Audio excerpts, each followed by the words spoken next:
welcome back to Cocktails and Combos. Once again, we're here at Moses. I have Des, Brogan, Chris, and Brian, Guam's All Stars.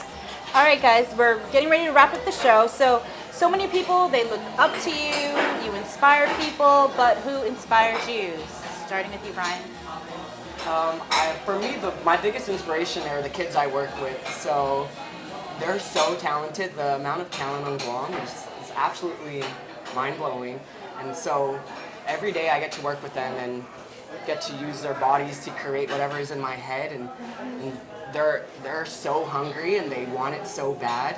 And so that inspires me. And just that fire and that hunger makes me hungry too. So yeah, I'd have to say my kids. My greatest inspiration is my dad. He was the first person that put weights in my hand, and it was his picture when he was bodybuilding that got me motivated and keeps me motivated to this day. For me, I really find inspiration all around, but I have to say my teammates are really the ones that are physically picking me up when I need it and giving me that inspiration on the daily. Kind of the same with Brogan for me. And I've said this before. I kind of get inspired daily by different people. Even, there are people that I don't even know. Like I can walk into the gym and just see like this elderly gentleman who's like maybe in his 80s, and I know for that day I noticed like, man, this guy comes in like every single day, stays consistent. So just little things like that. You just kind of have to be open-minded to what's around you, and I find that you can really pull inspiration from just about everybody. They don't have to be in the limelight or anything. Yeah. And I that's where I find my inspiration, just daily from the random person. A lot of people, they don't get to go off island, they don't get to compete, and really haven't achieved what you guys have achieved. And so when you go off island, you compete, it's like you are representing Guam. Definitely. And so I read, the social media, and everybody's like, yeah, way to represent Guam. How does that make you feel when you have like our little island just like really behind you? Oh man, I mean, obviously it feels good. I'm sure it feels great for everybody else. I mean, because you I'm sure everyone kind of gets consumed by what you're doing. Yeah. Not just our sport, but our everyday life. My job, my kids, just everything that I'm doing, and it's easy to get caught up in that. But when it comes down to it, like for me, for example, specifically when I was in Vegas, I just got so many messages, and whether it was on Facebook or text message or on Instagram, just about people, everyone telling me good luck, and you're gonna kill it, and those are reminders that, oh my God, this isn't just about what I'm doing in this moment. This is about everyone around me, looking at me, looking up to me, behind me, wanting to see me do well. So it's really an overwhelming feeling, because you tend to forget. Like I said, you get consumed by what you're doing in that moment, that you don't realize that there's so many people watching you, looking up to you, and that's pretty badass, actually.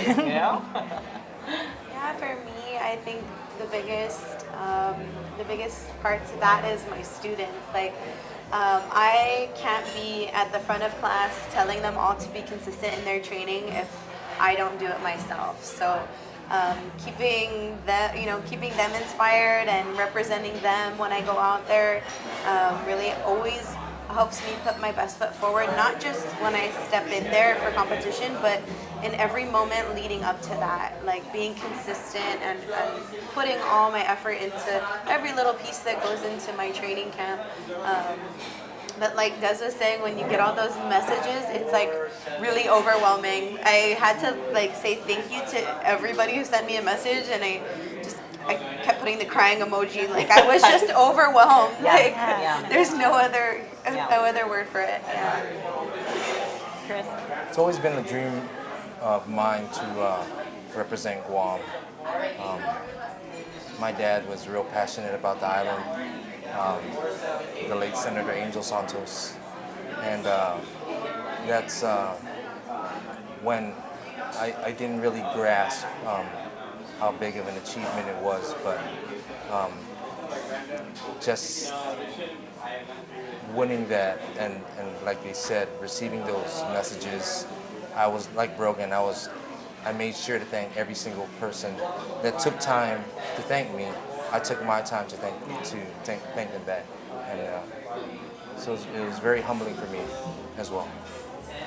Ryan? Yeah, so when we competed and we posted online that we won, we just received so many messages on Instagram and Facebook from everyone back home, and even the other competitors were really nice to us. Like, we've had the whole audience was standing for us, and it was just like, we're just like these kids from the middle of nowhere in this little island. We're competing at these big competitions, and they're destroying those competitions, and it's so inspiring. And I don't know, I got goosebumps. I was getting so emotional when I was watching them, and then you see the reaction they get from the crowd. I was in tears. I was like, I don't know how we did this, but it happened, and it's just so, it makes me proud to be from where I am, and proud to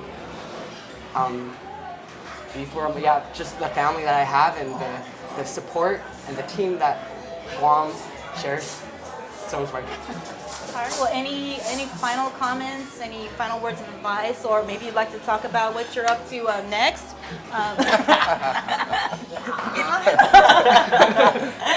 Just this. No idea what you're talking about.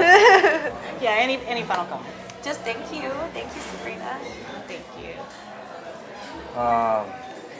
I'd like to thank Health City for their awesome customer service, as well as Oneness and Alpha Day for providing me with the apparel that I had back there, and my support system for being there when I needed them the most. I'd like to thank my mom, my dad, and my sister, and Terry Knapp. So without all of this wouldn't be possible without her, and just everyone in Skip, from the families and all of the supporters. It's just been so amazing. So it was a great year, and it just starts all over again. So the new school year, we get new dancers, and we have graduating seniors. We're losing so many graduating seniors this year. So about the whole group, our whole senior group is going to be graduating pretty much. So it's just always a big cycle, and always trying to reinvent yourself, always keep pushing forward, no matter how stuck you feel, or if you feel like we're just a small island, we make a big difference. Like, the internet is out there, and so you can put whatever you're doing, you can inspire people, post it online, don't feel afraid, and don't listen to the haters. That's very important. Yeah, just to kind of tap onto what you just said, I think they're always going to be, you're always going to be tested, whenever you're working towards something better, and it doesn't have to be a big competition. I think if you're just working towards being a better person and being a better individual, whether it's at your job or being a parent, you're gonna constantly be tested. So my takeaway with this last competition is to just keep pressing forward, regardless of what obstacles you come across.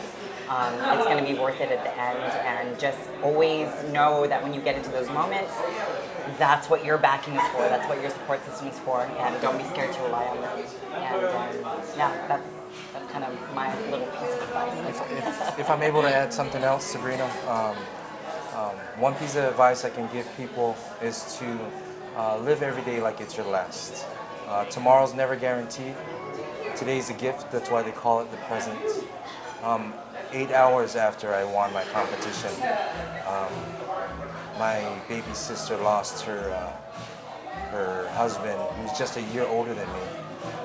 He died peacefully in his sleep, but the joy of winning that competition was short-lived, because I wasn't able to be home and be there for her when she needed me the most.